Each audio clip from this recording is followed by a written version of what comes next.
welcome to season 3 of Paul and Tanya. Again. Well, for our new viewers, Tanya who? Stendi. And? Paul Montenegro. Yes, she remembers my name after 3 seasons. We're still at it. Anyway, so we've been talking about what we're going to do for this season, and we decided we want to get more creative.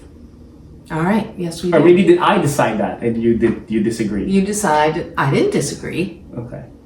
So we were looking at different articles. We're trying to figure out, okay, what do we want to deliver? What's something new?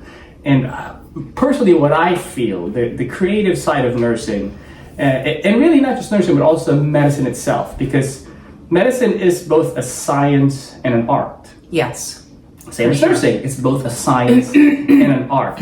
But sometimes what you would typically see in your hardcore journals is more of the science part. Yeah. I don't think the artistic part and the creative part of healthcare is really showcased much. So we've done a bit of a focus on that, and then Tanya and I had discussions on, right brain, left brain. So which is which again? Right brain is the artistic side. Artistic side. That's more Tanya, maybe. No? I mean, I can't draw straight lines, so I don't know how artistic I am. So you're abstract, which aren't straight lines. And then the left side is more your hardcore logical thinking, problem solve. Well, numbers and numbers. Yeah, I mean statistics, things like that. I see problem solving, but then it's not necessarily. I think problem solving goes into both. The creative part, definitely problem solving. Yeah. So what we decided, at least for this season, maybe we're gonna go delve into more of these creativities, both right-sided and left-sided, of our brains. So I don't know. Let's take a stab at what are our experiences in nursing when it comes to creativity, and we're speaking creativity in general. Broad sense. Yeah, in a broad sense, for now. So do you have anything that you felt? Well, I will say that very early on, I discovered that nursing and also then medicine was definitely an art as well as a science, because as early as nursing school, I realized that the care that we gave was not a recipe. So if you were faced with a patient who had a specific problem, you didn't necessarily follow a recipe on how to solve that problem that they have. So there is a general sort of recipe, but I realized, like I said, very early on, that you could veer off of that recipe based on what was actually happening with the patient, because we are human beings, and general human beings aren't reading the textbook on how they're supposed to act in a particular sickness situation. So I learned early that you could use your creative brain in order to solve a problem that you're trying to solve with a patient. Okay. All right. So I kind of view that a bit differently, because I see your point there. However, I think that's just highlights the complexities of the human body, the complexities of healthcare, and all the different avenues that you could take.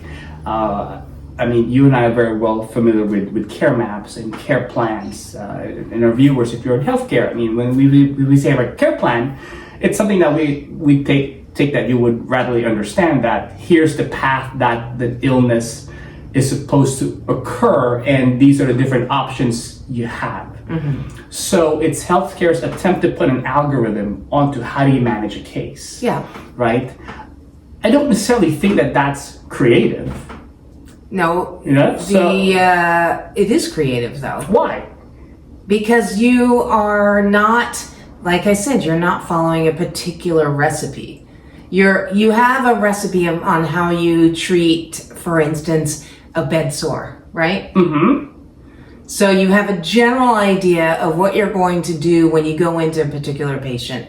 But then you might get there and you might find, well, this is much better than I thought it was. Maybe I don't need to use that recipe. Maybe I need to take out this aspect of the treatment and add this aspect of the treatment. To me, that's a creative process. Yeah, but my perspective for that is, this is why I don't say it's really truly creative, is because these are all aspects that are within guidelines on what FDA dictates is okay to do.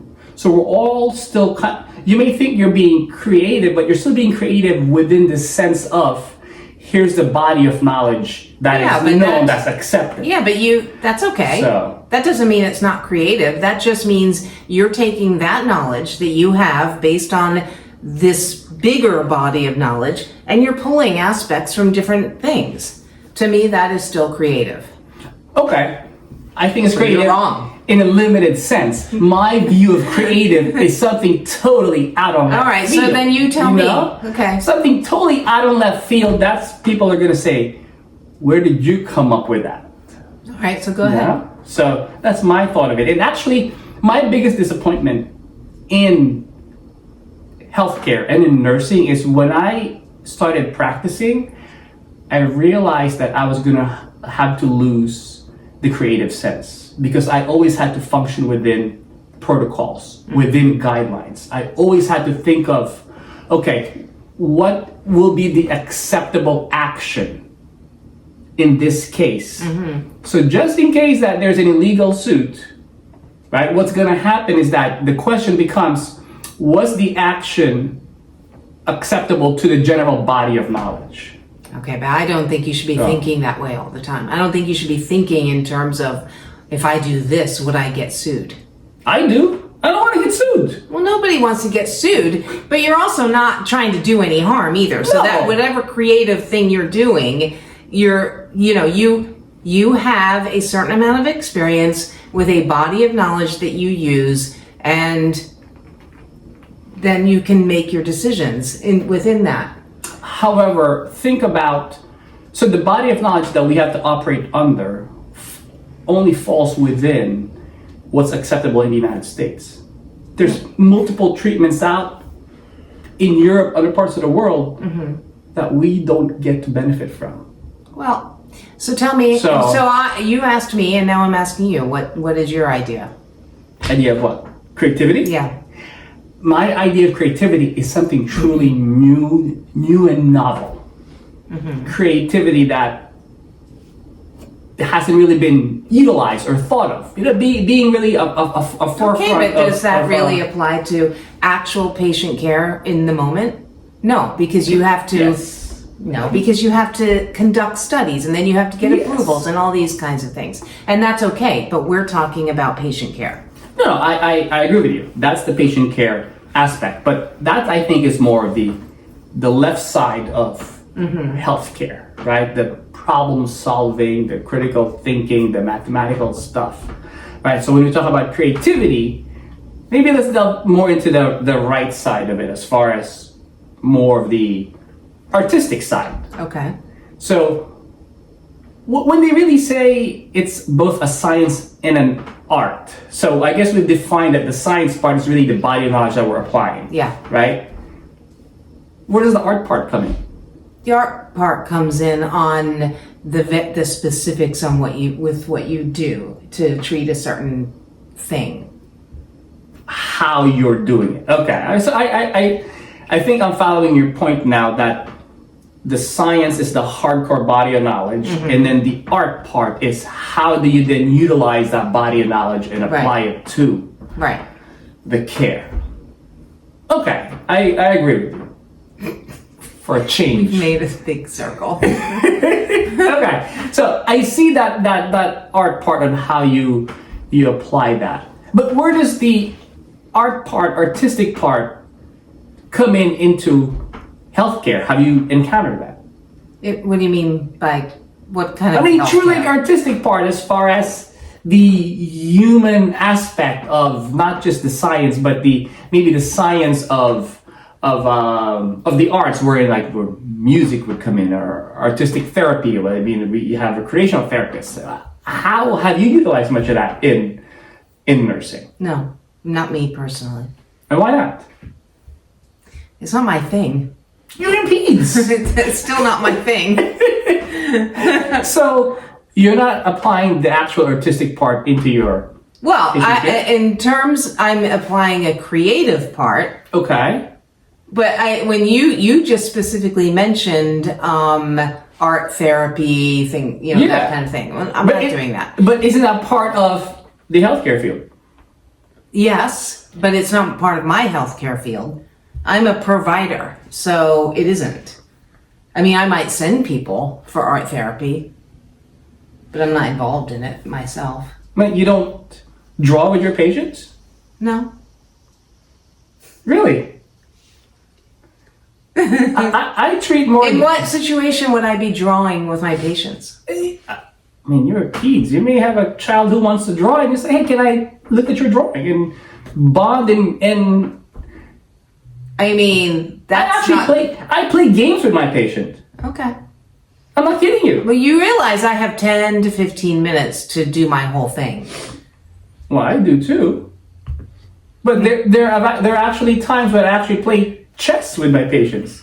And Yeah, I really have time for that. I had gotten into a routine, right? There's one point I had gotten into a routine wherein I have this one patient in a long-term care setting where they would look forward to the day I'm there because they know I'd play a game with them. Yeah, so your setting is very different.